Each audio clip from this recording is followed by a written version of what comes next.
تیری عظمتوں سے ہوں بے خبر، یہ میری نظر کا قصور ہے۔ اعوذ باللہ من الشیطان الرجیم، بسم اللہ الرحمن الرحیم۔ یا ایہا الذین آمنوا اذا تداینتم بدین الى اجل مسمى فاکتبوه وليكتب بينكم كاتب بالعدل ولا يأب كاتب أن يكتب كما علمه الله فليكتب وليملل الذي عليه الحق وليتق الله ربه ولا يبخس منه شيئا فإن كان الذي عليه الحق سفيها أو ضعيفا أو لا يستطيع أن يمل هو فليملل وليه بالعدل واستشهدوا شهيدين من رجالكم فإن لم يكونا رجلين فرجل وامرأتان ممن ترضون من الشهداء أن تضل إحداهما فتذكر إحداهما الأخرى ولا يأبى الشهداء إذا ما دعوا ولا تسأموا أن تكتبوه صغيرا أو كبيرا إلى أجله ذلكم أقسط عند الله وأقوم للشهادة وأدنى ألا ترتابوا إلا أن تكون تجارة حاضرة تديرونها بينكم فليس عليكم جناح ألا تكتبوها وأشهدوا إذا تبايعتم ولا يصار كاتب ولا شهيد وإن تفعلوا فإنه فسوق بكم واتقوا الله ويعلمكم الله والله بكل شيء عليم وإن كنتم على سفر ولم تجدوا كاتبا فرهان مقبوضة فإن أمن بعضكم بعضا فليؤد الذي اؤتمن أمانته وليتق الله ربه ولا تكتموا الشهادة ومن يكتمها فإنه آثم قلبه والله بما تعملون عليم۔ صدق اللہ العظیم۔ سورہ بقرہ اس کا 38واں رکوع ہے اور اس پورے رکوع کے اندر 2 آیات ہیں۔ قرآن پاک کی سب سے بڑی آیت اگر آپ کہیں تو کوئی مبالغہ نہیں ہوگا۔ اس میں اللہ رب العزت نے تجارت اور خاص طور سے بیع سلم جس کو کہتے ہیں ادھار والی بیع، اور اگر کسی کو قرض دینا ہو تو اس کی کیا شکل ہونی چاہیے، چونکہ جس طرح مال کو حلال طریقوں سے کمانا ضروری ہے ایسے ہی مال کی حفاظت بھی بہت ضروری ہے۔ اس لیے اللہ رب العزت نے مال کی حفاظت کے جو طریقے ہو سکتے ہیں ان کو لکھنا ہے، گواہ بنانا ہے، ان سے متعلق ہدایات اس رکوع کے اندر ارشاد فرمائی ہے۔ کل تقریباً آدھی آیات کا خلاصہ اور اس کے مسائل آپ کے سامنے بیان کر دیے تھے، ان کو دوبارہ لوٹانے کی ضرورت نہیں، پھر بھی میں اشارتاً آپ کو سمجھا دوں کہ بیع 4 قسم کی ہے۔ ایک ہے نقد، مال بھی نقد اور اس کی قیمت بھی نقد، یہ بیع جائز ہے۔ دوسری اس کے مقابلے میں قیمت بھی ادھار کی جائے اور جس چیز کو خرید رہا ہے اس کو بھی ادھار کیا جائے، یہ بیع باطل ہے۔ تیسری شکل یہ ہے کہ جس چیز کو خرید رہا ہے اس کے پیسے تو نقد دے دیے لیکن وہ چیز بعد میں لے گا، اس کو بیع سلم کہتے ہیں، اور یہ چند شرطوں کے ساتھ جائز ہے۔ وہ چند شرطیں یہ ہیں کہ دن تاریخ طے ہو، کون سا مال لینا ہے، اس کی کوالٹی کی وضاحت ہو، ہے نا، تاکہ پھر آئندہ چل کر کے کوئی اس میں چھول جھال اور گڑبڑ نہ ہو۔ گاؤں دیہات میں بہت سارے لوگ جب کھیتی کٹے گی، جب فصل پک جائے گی، جب فلاں کی بھینس لیا جائے گی اس طرح کی بے شریعت میں جائز نہیں ہے، یہ بیع مجہول کہلاتی ہے۔ چوتھی شکل یہ ہے کہ مال پر قبضہ ابھی کر لیا جائے لیکن قیمت ادھار کر لی جائے، یہ بھی جائز ہے۔ یہ 4 شکلیں بیان کرنے کے بعد اللہ نے فرمایا کہ جب بھی کوئی لین دین کا ادھار کا معاملہ کرو، سب سے پہلا حکم یہ ہے فَاكْتُبُوهُ، اس کو لکھ لو۔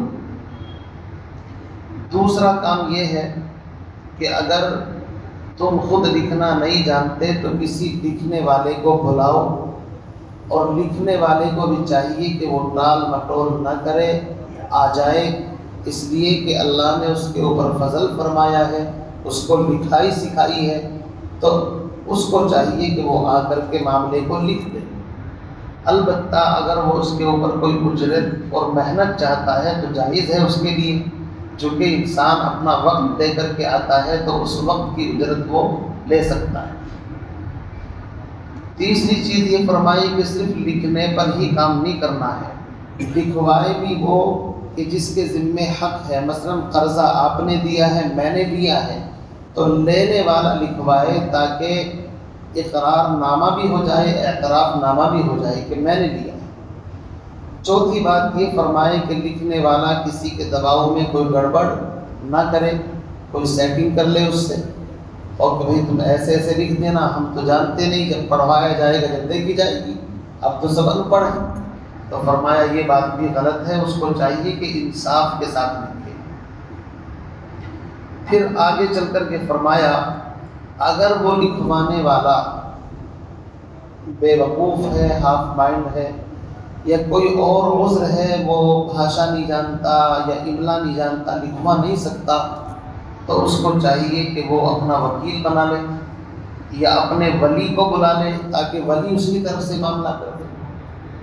پھر اس کے بعد فرمایا کہ صرف لکھنے پر بس نہیں کرنا، لکھائی کے ساتھ ساتھ 2 گواہ بھی اس پر ہونے چاہیے، اور یہ 2 گواہ وہ ہوں جو تمہیں پسند ہوں، یعنی عاقل، بالغ، مسلمان، عادل، ثقہ ہوں، ان کا کوئی اپنا ذاتی منفعت بھی اس سے وابستہ نہ ہو، ان کے اوپر جھوٹ کی تہمت بھی نہ ہو، اس طرح کے 2 گواہ بناؤ، 2 گواہ مرد ہوں، اور اگر 2 مرد نہیں ہیں تو 1 مرد اور 2 عورتیں ہونی چاہیے۔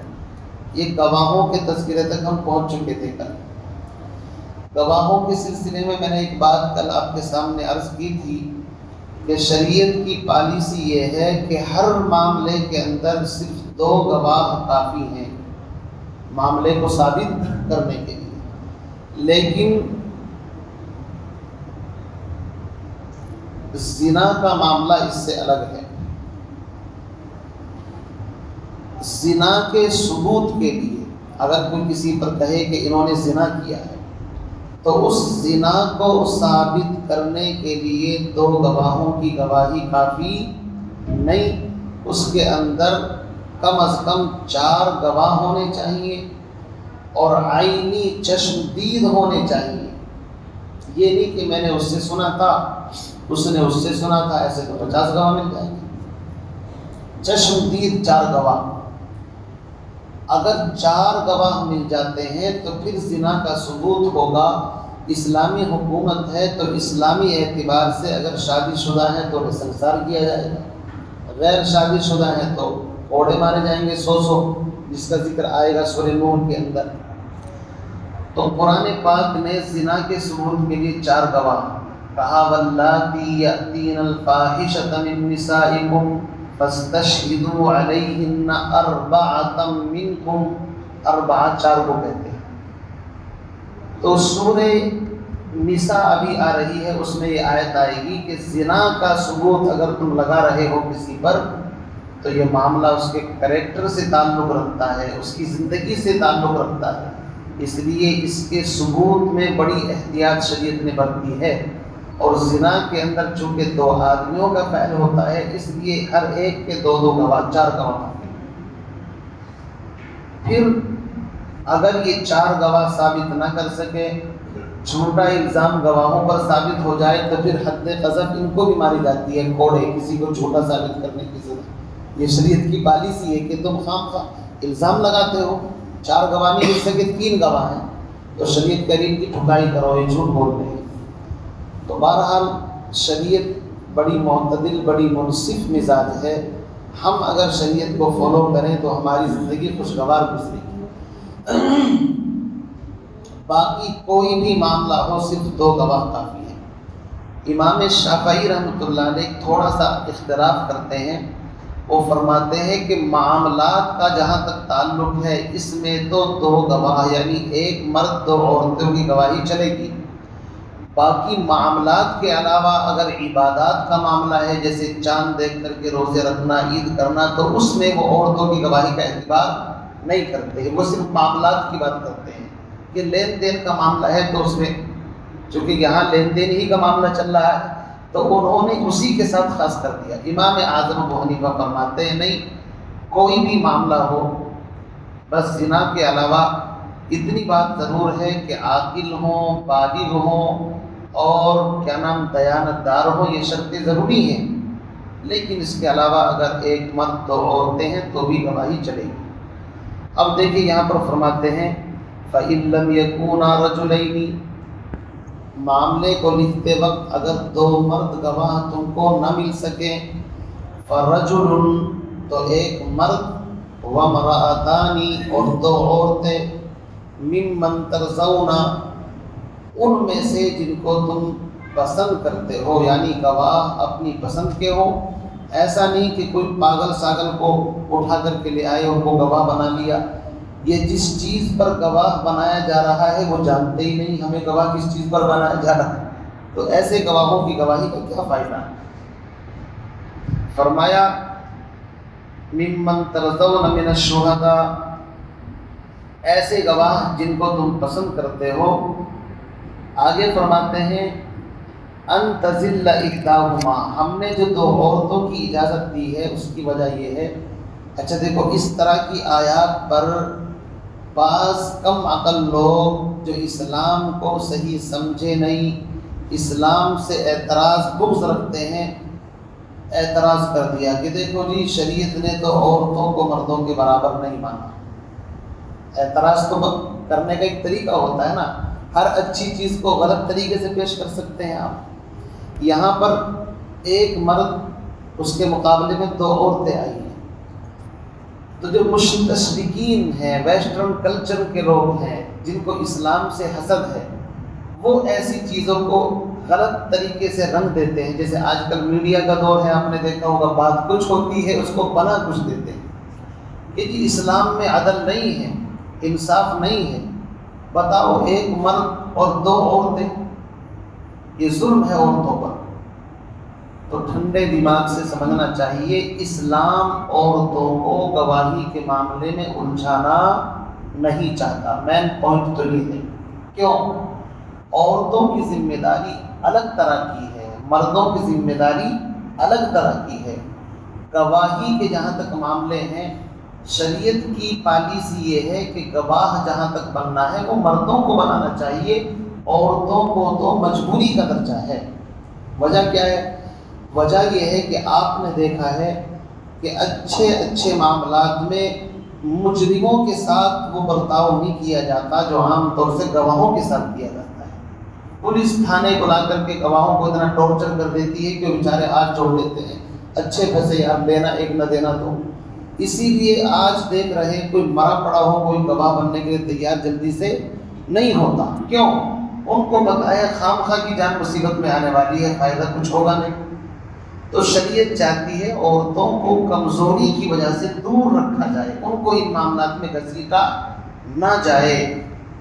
تو شریعت رحم کر رہی ہے عورتوں پر، یہ ظلم کر رہی ہے؟ رحم کر رہی ہے، لیکن ہم نے اس کو ظلم ثابت کر دیا اپنے بیان سے۔ پھر فرمایا کہ اگر 1 عورت ہوگی تو اس کی جان کو بن جائے گی، 2 ہوں گی کم سے کم سیفٹی ہوگی، ان 2 کے خاندان کی کو سپورٹ ملے گی۔ اگر 2 عورتیں ہیں تو ان کے پیچھے 2 خاندان کھڑے ہوں گے نہیں کھڑے ہوں گے؟ اس لیے شریعت نے ہر موقع پر عورت کی سائیڈ لی ہے، عورت پر ظلم کبھی بھی نہیں کیا۔ مرد ہے وہ تو جھیل لے گا اپنا معاملہ، لیکن اگر عورت کے ساتھ کوئی زیادتی کرے گا تو یاد رکھنا عورت 1 نہیں 2 ہیں، اب دو خاندان کے ساتھ تم کو دشمنی لینی پڑے گی۔ بات سمجھ میں آ رہی ہے؟ میں سمجھانا چاہ رہا ہوں آپ کو۔ تو شریعت نے ہر موقع پر عورتوں کی ہمدردی خیر خواہی کی ہے، ان پر ظلم کبھی بھی نہیں کیا۔ فرماتے ہیں ان تزل احداہما فتذکر احداہما الاخری، اصل مین لوجک یہ ہے کہ دو عورتوں کو اس لیے لیا ہے کہ عورتیں جو ہیں وہ ذہناً ٹھنڈے دماغ کی ہوتی ہیں، مثلاً ان کی تاثیر کے اندر یہ بات ہے بھول چوک کا مادہ لگا رہتا ہے، اس لیے جب دو عورتیں ہوں گی اگر ایک بھول جائے گی گواہی کے کسی پوائنٹ کو تو دوسری اس کو یاد دلا دے گی نہیں ایسا تھا، تو اس لیے گواہی مکمل ہو جائے گی۔ اور کل میں نے واقعہ آپ کو سنایا ہی تھا امام شافعی کی والدہ کا کہ اس زمانے کی عورتیں بھی کتنی زبردست سمجھدار تھی۔ امام شافعی کی والدہ کو کسی معاملے میں گواہی کے لیے بلایا گیا تو دو عورتیں تھیں، قاضی نے ایک کو بلایا اور ایک کو کہا تم بعد میں دینا، انہوں نے کہا مقصد ہی فوت ہو جائے گا، ہم دونوں ایک ساتھ گواہی دیں گی، چونکہ قرآن نے کہا ہے اگر ایک بھول جائے تو دوسری یاد دلا دے، اگر وہ باہر جائیں گی مجھ سے الگ ہو جائیں گی تو پھر یاد دلانے کا سوال پیدا ہی نہیں ہوتا، اس لیے اصل مقصد یہ بھی ہے۔ اب آگے دیکھیے کیا فرمایا، وَلَا يَأْبَ الشُّهَدَاءُ إِذَا مَا دُعُوا، معاملہ چونکہ سارا گواہوں پر اٹک گیا، اب گواہوں کے بارے میں فرماتے ہیں کہ گواہ انکار نہ کریں جب ان کو بلایا جائے۔ لکھنا پڑھنا سب کچھ ہو گیا، اب ان کی گواہی کی ضرورت پیش آ گئی، اب یہ ٹال مٹول کر رہے ہیں مجھے فرصت نہیں ہے، میرے سر میں درد ہے، مجھے وہ کام ہے، یہ ہے۔ ارے بھائی تمہاری گواہی پر سارا معاملہ اٹکا ہوا ہے، اللہ کے بندو سارے معاملات چھوڑو اور چل کر کے گواہی دو۔ سچی گواہی دینا بہت بڑا ثواب ہے، یاد رکھیے بہت بڑے اجر کا کام ہے، اور جھوٹی گواہی دینا شرک کے برابر ہے۔ اللہ کے نبی علیہ الصلوۃ والسلام نے جھوٹی گواہی کو شرک کے برابر قرار دیا ہے۔ فَاجْتَنِبُوا الرِّجْسَ مِنَ الْأَوْثَانِ وَاجْتَنِبُوا قَوْلَ الزُّورِ، جھوٹی گواہی سے بچو۔ اور آج کل اللہ معاف فرمائے 90% معاملے جھوٹی گواہی کے، اسی لیے دنیا سے عدل انصاف ختم ہو چکا ہے، انصاف ہی نہیں مل پا رہا ہے، سچے گواہ ملتے نہیں، جھوٹے گواہ پیسوں میں کتنے چاہے خرید لو۔ اور اسلام یہ کہتا ہے کہ نہ جھوٹی گواہی دو اور نہ سچی گواہی کو چھپاؤ، اس کو چھپانا بھی حرام ہے سچی گواہی۔ آگے فرماتے ہیں وَلَا تَسْأَمُوا، اور ٹال مٹول مت کرو لکھنے پڑھنے میں، گواہ بنانے میں، ان تکتبوہ، کہ تم اس کو لکھو، صغیراً او کبیراً، معاملہ چھوٹا ہو یا بڑا ہو، الی اجلی، اس کی مدت، اس کا ٹائم، لین دین کس وقت کرنا ہے، کس وقت پیسے دینے ہیں، کس وقت قبضہ کرنا ہے، ساری چیزوں میں تفصیل کے ساتھ لکھو، اس میں سستی کاہلی ٹال مٹول مت کرو۔ ذالکم اقسط عند اللہ، یہ اللہ کے نزدیک بہت زیادہ انصاف کے اعتبار سے مضبوط اور قوی بات ہے۔ وَأَقْوَمُ لِلشَّهَادَةِ، اور شہادت کو قائم کرنے والی چیز ہے۔ وَأَدْنَىٰ أَلَّا تَرْتَابُوا، اور اس چیز سے حفاظت کرنے والی ہے کہ تم شک میں پڑو۔ جب معاملہ لکھ دیا گیا، حضرت تھانوی رحمۃ اللہ علیہ کے بارے میں آتا ہے کاغذ قلم ہر وقت ساتھ رہتا تھا، بعض میں تو بھی کان پر رکھتے تھے قلم حضرت تھانوی، کیوں؟ فرماتے ہیں جب بھی کوئی مضمون میرے ذہن کے اندر آتا ہے میں سستی نہیں کرتا، فوراً ایک دم اس کو کاغذ پر لکھ لیتا۔ تبھی تو 1300 یا 1200 یا 1400 کتابیں لکھی ہیں۔ جو مضمون اللہ کی طرف سے ذہن میں آیا، اب انسان سوچے گا میں 1 گھنٹے بعد لکھوں گا، تو آپ بتائیے رہے گا مضمون ذہن کے اندر؟ وہ نہیں رہے گا، نکل جائے گا۔ اس لیے عقل مندی کا تقاضا یہ ہے جو لوگ لکھنے پڑھنے میں زیادہ اعتماد کرتے ہیں ان کے معاملات بالکل کلیئر رہتے ہیں۔ میں نے کل بھی بتایا تھا کہ آج کل بنیوں نے اس عمل کو لے لیا، اس لیے ان کے بزنس کاروبار بڑھ رہے ہیں، وہ بالکل لاپرواہی نہیں کرتے لکھنے پڑھنے کے اندر۔ آگے فرمایا الا ان تکون تجارتا حاضرتا، ہاں مگر یہ کہ تجارت حاضرہ ہو، نقد لین دین ہو. جیسے آپ مارکیٹ میں جاتے ہیں، پتہ نہیں صبح سے شام تک کتنا سامان خریدتے ہیں، 10 روپے کا یہ سامان ہے، 5 روپے کا یہ ہے، اور اتنے کی یہ دودھ کی تھیلی ہے اور یہ ہے، تو آپ نقد دیتے ہیں، نقد لے کر کے آ جاتے ہیں. اس کے لکھنے پڑھنے کی اور گواہوں کی کوئی ضرورت نہیں ہے. کیوں؟ اگر اس میں بھی تمہیں پابند بنایا جاتا تو پھر تو دکانوں پر بھیڑ لگتی رہتی کہ بھائی 10 روپے کی 5 روپے کی چیز لی ہے، اب اس پر گواہ بناؤ، یہ کرو. شریعت کہتی ہے نہیں، اگر تم نقد سقط کا معاملہ کر رہے ہو، الا ان تکون تجارتا حاضرتا تدیرونہا، جس کو تم گھما رہے ہو. دیکھو تجارت میں ایک رولنگ ہوتا ہے، گھومنا، ادھر سے پیسہ جاتا ہے، ادھر سے مال آتا ہے. پوری دنیا کے اندر یہی سسٹم چل رہا ہے. اسی لیے تدیر اسی سے بنا ہے. مدیر، مدیر کہتے ہیں محتمم، وہ بھی مدرسے کے نظام کو اوپر سے نیچے لاتا ہے. کبھی بچوں کو پڑھانا ہے، کبھی نقل ہے، کبھی چھٹی ہے، کبھی یہ. تو تدیرونہا بینکم، فرمایا فلیس علیکم جناح الا تکتبوها، تو اس شکل میں تم پر کوئی گناہ نہیں، کوئی حرج نہیں کہ نقد معاملات کو تم نہ لکھو، کوئی حرج نہیں ہے. معاملہ کلیئر. آگے فرماتے ہیں وَأَشْهِدُوا إِذَا تَبَايَعْتُمْ، اور گواہ بنا لیا کرو جب تم بیع و شراء، خرید و فروخت کرو آپس میں. وَلَا يُضَارَّ كَاتِبٌ وَلَا شَهِيدٌ، اور کاتب لکھنے والے کو تکلیف نہ پہنچائی جائے. ولا شہید، اور نہ ہی گواہ کو تکلیف پہنچائی جائے. پہلے تو گواہوں کو اللہ نے سمجھایا تم ٹال مٹول مت کرنا، چلے جانا، یہ ہے وہ ہے. اب اصلاح کر رہے ہیں، وہ تو بیچارے صحیح ہیں، لیکن جو لکھوانا چاہتے ہیں، یہ جو گواہ بنانا چاہتے ہیں، یہی ان کو پریشان کر رہے ہیں. پریشان کس طرح کرتے ہیں؟ لکھنے والے کو بلا لیا، وہ اپنا وقت چھوڑ کر کے آ گیا. اب ان کے مشورے ختم نہیں ہو رہے، اس بیچارے کو دیر ہو رہی ہے، یہ مشورے کرتے پھر رہے ہیں. ایسا ہوتا نہیں ہوتا؟ ارے بھائی بابا جب وہ آ گیا، اپنے مشورے جلدی ختم کرو، اس بیچارے کا جو کام ہے کر کے اس کو فارغ کر دو. امام صاحب کو بلا لیا نکاح پڑھوانے کے لیے. اب امام صاحب رجسٹر لیے بیٹھے ہیں، کاپی واپی سب رکھ رکھی ہے. جناب ابھی مشورے ختم نہیں ہو رہے ہیں کہ جی ابھی فلاں نہیں آیا، ابھی اس کے والد صاحب نہیں آئے، ابھی فلاں صاحب رہ گئے.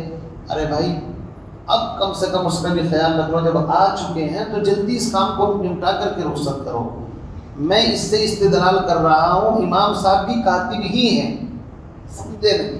تو اس پر ظلم نہ کیا جائے. وَلَا يُضَارَّ كَاتِبٌ، جب تم نے بلا لیا نکاح پڑھوانے کے لیے، اب اس کا خیال رکھو کہ بھائی جلدی سے اس معاملے کو فنش کر کے ان کو رخصت کر دو. پتہ نہیں ان کو کیا کام ہے بیچاروں کو. تو ہم سمجھتے ہیں کہ نہیں ان کے پاس تو ایکسٹرا وقت ہے، اب تو یہ آ گئے 2 گھنٹے میں جائیں گے، کیا فرق پڑ رہا ہے. یہ ظلم کی شکل ہے. معاملات کو ہم سدھاریں اپنے، ہم سب اس کے اندر داخل ہیں. یہ کسی ایک کے لیے بات نہیں کہی جا رہی ہے. دوسرا ظلم یہ ہوتا ہے کہ کاتب کو بلایا، اس سے اجرت طے کی، لیکن دیتے وقت اس میں ٹال مٹول کر رہے ہیں. تو دے بھائی، میں نے تو بلایا تھا. دوسرا کہہ رہا ہے معاملہ تمہیں ضرورت تھی، مجھے تو ضرورت ہی نہیں تھی لکھنے کی، تم نے بلایا، تم تو اس پر کیوں ظلم کرتے ہو.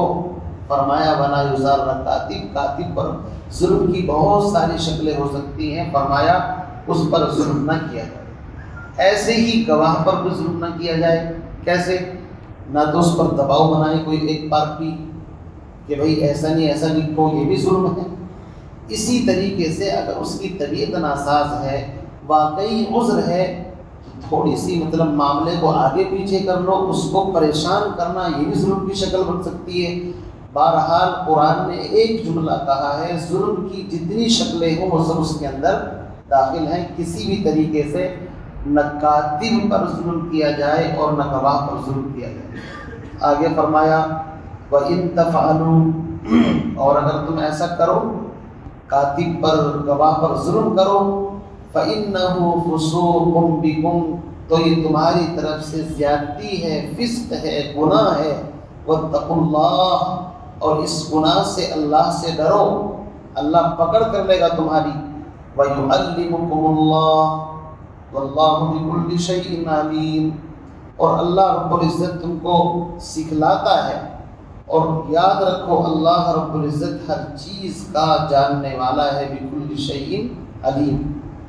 تو جب اللہ نے تمہیں ساری باتیں بتا دی، اس طرح معاملہ کرنا ہے، اس طرح لکھنا ہے، لکھنے والوں کو بھی گواہ کو بھی سمجھا دیا، تمہیں بلایا جائے چلے جایا کرو، تو اب تمہیں بھی سمجھایا جا رہا ہے کہ تم بھی ان پر کسی طرح کا ظلم نہ کرو۔ آگے فرماتے ہیں وَإِن كُنتُمْ عَلَىٰ سَفَرٍ، اگر تم سفر میں ہو اور سفر میں ہی کسی چیز کی ڈیل ہو گئی، خرید و فروخت، اب وہاں پر نہ لکھنے والا مل رہا ہے، نہ وہاں پر کوئی گواہ مل رہا ہے، تو کیا کریں؟ ایسی شکل ہو سکتی ہے، اس کے بارے میں فرمایا وَإِن كُنتُمْ عَلَىٰ سَفَرٍ، اور اگر تم سفر پہ ہو، وَلَمْ تَجِدُوا كَاتِبًا، اور سفر میں کوئی لکھنے والا نہیں ہے، فَرِحَانٌ مَقْبُوضَةٌ، تو رہن گروی رکھ دو وہ چیز جو اس کے قبضے میں ہو۔ یہاں پر ایک دوسرا مسئلہ ہے، سفر میں ہیں دو آدمی اور ایک کو کوئی چیز بیچنی ہے، دوسرے کو خریدنی ہے، اب اس کو لکھنا چاہ رہے تھے کہ بھئی پیسے میں آپ کو وطن میں جا کر کے دے دوں گا، یہ چیز وہاں آپ کے حوالے کر دوں گا، لیکن لکھنے والا کوئی ہے نہیں، تو فرماتے ہیں اگر وہ تمہاری کوئی چیز بطور رہن رکھ لے گروی اور معاملہ نپٹ جائے تو جائز ہے۔ مثلا میں آپ سے کوئی چیز خریدنا چاہتا ہوں، پیسے ہیں نہیں، تو میں نے وہ چیز آپ سے لے لی، لیکن کوئی چیز گروی آپ کے پاس رکھ دی، گھڑی ہے، انگوٹھی ہے، سونے کی ہے، کچھ بھی ہے، کہ جناب میں آپ سے یہ چیز لے لوں گا اور آپ کے پیسے دے دوں گا، تو یاد رکھیے سفر میں بھی یہ معاملہ جائز ہے اور وطن میں بھی کر سکتے ہیں۔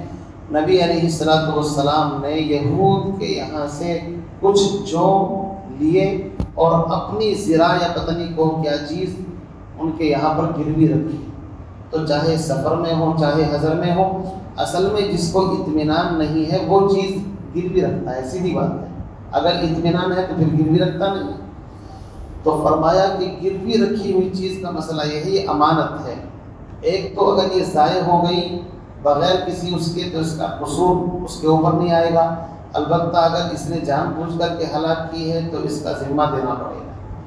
دوسرے گروی کی جو چیز ہوتی ہے اس سے نفع اٹھانا جائز نہیں ہے، میں نے آپ کے پاس اپنا مکان گروی رکھ دیا، آپ نے اس میں رہائش اختیار کر لی، کرائے پر دے دیا، تو میں نے جو آپ سے قرض لیا تھا اس قرض کے بدلے میں مکان دیا، مکان سے آپ فائدہ اٹھا رہے ہیں، تو یہ سودا، یہ بیاج اور سود بن جائے گا۔ کیا بن جائے گا؟ سود، بیاج، جس کے بارے میں ابھی ربا کا ذکر آیا ہے۔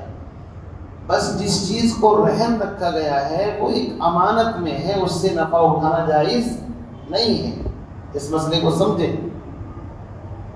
آگے بس سے میں نے مثال کے طور پر آپ سے قرضہ لے لیا 5 لاکھ روپے لیے، آپ کہتے ہیں کہ بھائی کوئی چیز گروی رکھ دو، میں نے ایک چھوٹا سا مکان آپ کے پاس گروی رکھ دیا، اب آپ نے کیا کیا، اس مکان میں یا تو رہائش کر لی یا اس کو رینٹ پر دے دیا کسی کو، تو آپ جو اس مکان سے فائدہ اٹھا رہے ہیں یہ اس قرض کے بدلے میں ہوا نا جو میں نے لے رکھا ہے، اور قرض کے بدلے میں نفع اٹھانا جائز نہیں ہے، سود کہلاتا ہے۔ اچھا کیا کریں اگر قرضہ آ رہا، اس کا کوئی کرایہ آ رہا ہے تو وہ مالک کو لوگ کہ بھائی آپ کا قرض کرائے پر گیا ہوا ہے، 4000 آتے ہیں، اور چاہو تو اس میں سے جو قرض دے رکھا ہے کاٹتے رہو 4-4 ہزار روپے کر کے ہر مہینے، 5 لاکھ میں سے جتنا کم ہوگا کم کر لینا۔ دوسری شکل یہ ہے اگر رہن میں کوئی ایسی چیز دی، مثال کے طور پر گھوڑا دے دیا، اونٹ دے دیا، بھینس دے دی، اب ظاہر بات ہے وہ دودھ دیتی ہے تو کیا اس کا دودھ یا اس پر سواری کر سکتے ہیں؟ نہیں۔ علماء نے فرمایا کہ جانور وغیرہ اگر دیا جائے تو اس کا دودھ استعمال کر سکتے ہیں، چونکہ اس کا دودھ اس گھاس اور چارے کے بدلے میں ہے جو آپ اس کی خدمت کریں گے، وہ نقد خدمت لے گی تب دودھ دے گی، ورنہ تو وہ آپ کو کچھ دینے والی نہیں، کیونکہ سیدھی بات ہے، تو اس کا بدلہ اس سے ہونے کر دیں۔ لیکن مکان کا مسئلہ اور چیزوں کا مسئلہ الگ ہے۔ آگے فرمایا وَإِن كُنتُمْ عَلَىٰ سَفَرٍ وَلَمْ تَجِدُوا كَاتِبًا فَرِحَانٌ مَقْبُوضَةٌ، مقبوضہ کا مطلب یہ ہے وہ گروی کی چیز قبضے میں دے دی جائے، ایسا نہیں گھر جا کر کے دوں گا، یہ کیا رہنا ہوا، قرضہ لے لیا، چیز دے دی، بھائی بدلے میں کوئی چیز دو، کہہ رہے کہ جی گھر جا کر کے دے دوں گا، تو معاملہ گھر جا کر کے ہی کرنا، چونکہ جب تک وہ چیز اس کے قبضے میں نہیں آئے گی تب تک اس کو رہن اور گروی نہیں مانی جائے گی۔ فَإِنْ آمِنَ بَعْضُكُمْ بَعْضًا، ایک اور شکل یہاں پر نکلی، جان پہچان ہے، تعلقات ہیں، ایک دوسرے پر اعتماد ہے، معاملہ تجارت کا ہو گیا، لیکن کوئی لکھنے والا بھی نہیں، گواہ بھی نہیں، میں کہتا ہوں چھوڑو نہ گواہ کی ضرورت ہے، نہ لکھنے کی ضرورت ہے، نہ میں آپ سے کوئی چیز رہن لیتا، جب آپ دینا چاہیں اس وقت جو طے وقت کیا ہے آپ دے دینا۔ فرماتے ہیں یہ بھی جائز ہے۔ فَإِنْ آمِنَ بَعْضُكُمْ بَعْضًا، بس تم میں سے اگر بعض سے مطمئن ہو، ایمان ہے، یقین ہے، فَلْيُؤَدِّ الَّذِي اؤْتُمِنَ أَمَانَتَهُ، تو چاہیے کہ ادا کر دے اس چیز کو جو امانت اس کے پاس رکھی گئی ہے۔ اب یہ نہ سوچے کہ لکھائی پڑھائی تو کوئی ہے ہی نہیں، گواہ تو کوئی ہے ہی نہیں، گروی تو کوئی چیز رکھی ہوئی نہیں ہے، اس لیے اب تو اس کو ہضم کر لے۔ اللہ نے فرمایا نہیں، یہ امانت سمجھ دو اپنے پاس۔ کیا سمجھ؟ امانت۔ جس طرح امانت کی ادائیگی ضروری ہوتی ہے، ایسے ہی اس کو ہڑپ کرنے کا پلان مت بنا۔ اس نے تجھ پر یقین کیا ہے، اعتماد کیا ہے، اس کو امانت سمجھ اور وقت پر واپس لوٹا دے۔ فرمایا فَلْيُؤَدِّ الَّذِي اؤْتُمِنَ أَمَانَتَهُ وَلْيَتَّقِ اللَّهَ رَبَّهُ، اور چاہیے کہ اللہ سے ڈرے جو اس کا رب ہے۔ وَلَا تَكْتُمُوا الشَّهَادَةَ، آگے پھر گواہوں کو جھنجھوڑا جا رہا ہے کہ دیکھو گواہی کو ہرگز مت چھپانا، چونکہ گواہی کے اوپر سارا معاملہ، ساری عمارت اسی پر کھڑی ہوئی ہے۔ وَمَن يَكْتُمْهَا، اور اگر کوئی شخص گواہی کو چھپائے فَإِنَّهُ آثِمٌ قَلْبُهُ، تو اس کا دل گنہگار ہے۔ دل چونکہ انسان کی باڈی میں سب سے قیمتی حصہ ہے، اس لیے جب کوئی امانت میں خیانت کرتا ہے، گواہی کو چھپاتا ہے، اس کا مطلب یہ ہے دل کے اندر اس کے روگ ہے، اور دل کا گناہ سب سے بڑا گناہ ہوتا ہے۔ اس لیے فرمایا تو اس کا دل گنہگار ہے۔ واللہ بما تعملون علیم، اور اللہ تعالیٰ جانتے ہیں ہر چیز کو، اس عمل کو جو تم کر رہے ہو اللہ اس کو جانتا ہے۔ تو یہاں تک اس رکوع کے اندر بڑی تفصیل کے ساتھ لین دین کے معاملات، کس طرح ان کو لکھنا چاہیے، گواہوں کو گواہی دینی چاہیے، گواہوں پر کاتب پر ظلم نہیں ہونا چاہیے، یہ سب باتیں یہاں تک آپ کے سامنے آئی ہیں۔ اللہ تعالیٰ سے دعا فرمائے مجھے بھی آپ کو بھی ان باتوں کو اپنی زندگی میں داخل کرنے کی توفیق عطا فرمائے۔ اللہ تعالیٰ پوری امت مسلمہ کو ان آیات پر عمل پیرا ہونے کی سعادت اور توفیق عطا فرمائے۔ سبحان اللہ و بحمدہ، سبحانک اللہم و بحمدک، نشہد ان لا